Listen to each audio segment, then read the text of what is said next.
Mahindra world சிட்டின்னு சொன்னோனே இது ஒரு ஐடி பார்க்னு தானே யோசிச்சிருப்பீங்க. ஆனா அப்படி இல்ல.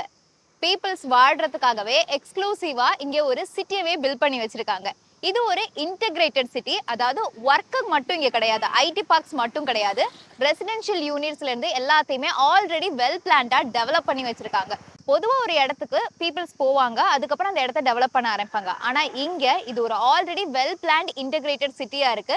அண்ட் இந்தியாலேயே 4th பெஸ்ட் சிட்டி அப்படிங்கிற ஒரு பேருமே இது வாங்கியிருக்கு. முக்கியமா நீங்க ஒரு நேச்சர் ஃப்ரெண்ட்லியான இடத்துல இருக்கணும் அப்படின்னு நினைச்சீங்கன்னா இது உங்களுக்கு ஒரு பெஸ்ட் சாய்ஸ். ஏன்னா சரௌண்டிங்ஸ்ல 1000 ஏக்கர்ல திருத்தேரி ரிசர்வ் ஃபாரஸ்ட் இருக்கு. அது மட்டும் இல்லாம சுத்தி 7 லேக்ஸ் இருக்கு. எல்லாமே இன்டர் கனெக்டட் லேக்ஸ். ஸோ இந்த ஃப்ளட் வருமா அந்த மாதிரியான எந்த பயமுமே உங்களுக்கு தேவையே கிடையாது. ஸோ இந்த ஒரு லொகேஷன் எங்க எக்ஸாக்டா இருக்குன்னா ஜிஎஸ்டி ரோட்ல சிங்கப்பெருமாள் கோவிலுக்கு நெக்ஸ்டா வந்துட்டு இருக்கு. அண்ட் இங்க வரதுக்கு 2 ஆக்சசிபிலிட்டி இருக்கு. ஒன்னு நீங்க ஜிஎஸ்டி ரோட் மூலமாவும் வரலாம், அப்படி இல்லைன்னா லோக்கல் ட்ரெயின் ஆக்சசிபிலிட்டியுமே உங்களுக்கு இருக்கு. மஹேந்திரா வேர்ல்ட் சிட்டிக்குள்ள என்ட்ரான உடனே ஃபர்ஸ்ட் உள்ள வந்தோடனே ஒரு பெட்ரோல் பங்க் இருக்கு. அப்புறம் இந்த நிறைய ஷாப்ஸ் ஹோட்டல்ஸ் எல்லாமே இருக்கு. அண்ட் முக்கியமா இங்க ஃபேர்ஃபீல்ட் பை மேரியோட்னு ஒரு பெரிய 4 ஸ்டார் ஹோட்டல் இருக்கு. நம்ம ஆல்ரெடி அங்க ஒரு சில ஷாப்பிங் ஜாயின்ஸ் பார்த்துருந்தோம். இப்போ அதோட ஒரு எக்ஸ்டென்ஷனா இங்க பாத்தீங்கன்னா பக்கத்துலயே ஹோட்டல்ஸ், அப்புறம் சின்ன சின்ன மினி கஃபேஸ், டீ ஷாப்ஸ் இப்படி எல்லாமே இருக்கு. அண்ட் இதுக்கு பேக் சைட்ல வந்துட்டு இந்த HDFC bank, ICICI bank, IDFC bank இந்த மாதிரியான நிறைய பேங்க் பிரான்ச்சஸ், அப்புறம் ஏடிஎம்ஸ் எல்லாமே நியர்பைல இருக்கு. மஹேந்திரா வேர்ல்ட் சிட்டில 65+ டாப் மோஸ்ட் கம்பெனிஸ் இருக்கு. அதுல முக்கியமா 3 ஸ்பெஷல் எக்கனாமிக் ஜோன்ஸ் இருக்கு. அதுல ஒன்னு ஐடி, இன்னொன்னு automobiles and third one apparels.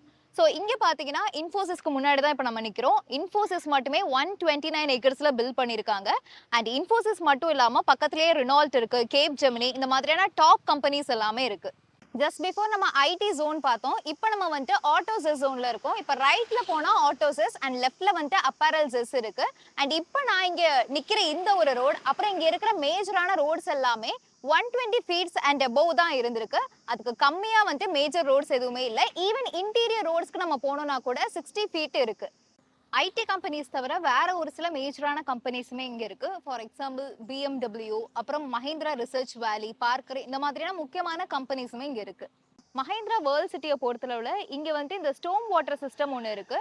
இந்த ஸ்டோம் வாட்டர் சிஸ்டம் இருக்கிறதுனால என்ன மழை பெஞ்சாலும், ஈவன் ஃப்ளட்டே வர அளவுக்கு மழை பெஞ்சா கூட அது எல்லாமே இங்க டெபாசிட் ஆகிரும். இது மூலமா வந்துட்டு இங்க இருக்கக்கூடிய லேக்ஸ் எல்லாத்துலயும் போய் கனெக்ட் ஆகிக்கும். ஆல்ரெடி சொன்ன மாதிரி இங்க இருக்கிற எல்லா லேக்ஸுமே இன்டர் கனெக்டடா இருக்கு. ஸோ ஒரு லேக் ஃபில் ஆனாலுமே வந்துட்டு அடுத்த லேக்குக்கு அந்த வாட்டர் வந்துட்டு போய் ஃபில் ஆயிக்கும். அப்படி எல்லா லேக்ஸுமே ஃபில் ஆச்சுன்னா கூட பாலாறு ரிவர்ல போய் அது கனெக்ட் ஆயிக்கும். மோரோவர் 2002ல இந்த மஹேந்திரா வேர்ல்ட் சிட்டி வந்து எஸ்டாப்ளிஷ் பண்ணாங்க. இந்த ஒரு கெனால் சிஸ்டம் இருக்கிறதுனால கிட்டத்தட்ட 25 இயர்ஸா இங்க என்னதான் மழை பெஞ்சாலும் ஒரு தடவை கூட ஃப்ளட்டுங்கிற ஒன்று வந்ததே கிடையாது. மஹேந்திரா வேர்ல்ட் சிட்டியில் இந்த ஏர் குவாலிட்டி இண்டெக்ஸ் வந்துட்டு ரொம்பவே சூப்பராக இருக்குது, which is actually good for health. பொதுவாகவே 0 to 50க்குள்ளே இருந்துச்சுன்னா அதுதான் ஹெல்த்துக்கு நல்லது அப்படின்னு வேர்ல்டு வைடு வந்துட்டு சொல்கிறாங்க. ஸோ டெல்லி மாதிரியான இடத்துல ரொம்பவே எக்ஸ்ட்ரீமாக புவராக இருக்கக்கூடிய ஏர் குவாலிட்டி இண்டெக்ஸ்லாம் இருக்குது. நம்ம சென்னைன்னு வந்தோன்னா மாடரேட்டாக இருக்குது. பட் இந்த இடத்துல ஏர் குவாலிட்டி இண்டெக்ஸ் ரொம்பவே நல்லாயிருக்கு, 36 தான் இருக்குது. ஏன் இப்படி இருக்குன்னா இங்கே சுற்றி வந்துட்டு ஃபுல்லாமே க்ரீனரியாக தான் இருக்குது. இப்போ நீங்கள் இந்த பார்த்தீங்கன்னா 150 ஏக்கருக்கு இப்படி சுற்றி க்ரீனரியாக இருக்கும். அது போக 40 ஏக்கர்ஸ்க்கு அர்பன் ஃபாரஸ்ட்டுமே வந்துட்டு டெவலப் பண்ணியிருக்காங்க. அது மட்டும் இல்லை, ரெஸ்ட் ஆஃப் சென்னையை விட இங்கே எப்போவுமே 2 டிகிரி செல்சியஸ் டெம்பரேச்சர் கம்மியாக தான் இருக்கும். அண்ட் இன்னொன்று எனக்கு ரொம்பவே ஷாக்கிங்கான ஒரு விஷயம் என்னன்னா, சுற்றி 1550 ஏக்கர்ஸுமே பார்த்துட்டேன். ஒரு இடத்துல கூட இந்த கார்பேஜ் டம்பிங் அப்படிங்கிற ஒரு விஷயமே இல்லை. அதுக்கு முக்கியமான காரணம் என்னன்னா, இங்கே பயோ சிஎன்ஜி பிளான்ட் இருக்குது. அது மட்டும் இல்லாமல் சாலிட் வேஸ்ட் மேனேஜ்மெண்ட் சிஸ்டம் இருக்குது. ஸோ இந்த பயோ சிஎன்ஜியில் என்ன பண்ணுவாங்கன்னா, பயோ வேஸ்டஸ் எல்லாத்தையுமே பயோ கேஸாக கன்வெர்ட் பண்ணிடுவாங்க. அண்ட் சாலிட் வேஸ்ட் மேனேஜ்மெண்ட்டில் பிளாஸ்டிக், அயன் மாதிரியான வேஸ்டஸ் இருக்கு இல்லையா, அது எல்லாத்தையுமே ரீசைக்கிள் பண்ணிடுவாங்க. அதனால இங்கே கிரவுண்டில் கார்பேஜஸ் எதுவுமே டெபாசிட் ஆகுறது இல்லை. இந்த மஹேந்திரா வேர்ல்ட் சிட்டிக்குள்ள 2 இபி சப்ஸ்டேஷன்ஸ் இருக்கு. அதனால இந்த பவர் ப்ராப்ளம்ஸ் வரதுக்கான பாசிபிலிட்டி ரொம்ப ரொம்ப கம்மி. அண்ட் மஹேந்திரா வேர்ல்ட் சிட்டியோட இந்த சேஃப்டி அண்ட் செக்யூரிட்டி பத்தி நீங்க கவலைப்பட தேவையே கிடையாது. ஏன்னா இங்க மேஜரா இருக்கக்கூடிய எல்லா செக் பாயிண்ட்ஸ்லயுமே போலீஸ் பூத் இருக்கு.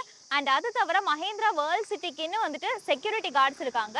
அவங்க வந்து எப்பவுமே பேட்ரோலிங்ல இருப்பாங்க. ஸோ போலீஸ் தவிர மஹேந்திரா வேர்ல்ட் சிட்டிக்குன்னு இருக்கக்கூடிய அந்த செக்யூரிட்டி கார்ட்ஸ் வந்துட்டு எப்பவுமே கார்டிங்ல தான் இருப்பாங்க. அது மட்டும் இல்லாம எல்லா இடத்துலயுமே ஏஐ சிசிடிவி இருக்கு. அண்ட் ஃபயர் ஸ்டேஷனுமே இங்க உள்ள இருக்கு. மஹேந்திரா வேர்ல்ட் சிட்டியை பொறுத்தளவுல புதுசாக வீடு வாங்குறவங்களுக்கு மட்டும் இல்லை, இன்வெஸ்டர்ஸ்க்குமே இது ஒரு நல்ல ஆப்ஷனாக இருக்குது. ஏன்னா இங்கே ரெசிடென்ஷியல் ப்ராஜெக்ட் ரொம்பவே லிமிட்டடாக தான் பண்ணுறாங்க. பட் அது மட்டும் இல்லாமல் 1 lakh+ பீப்புள் இங்கே கார்ப்பரேட் ஆஃபீஸஸில் ஒர்க் பண்ணிக்கிட்டு இருக்காங்க.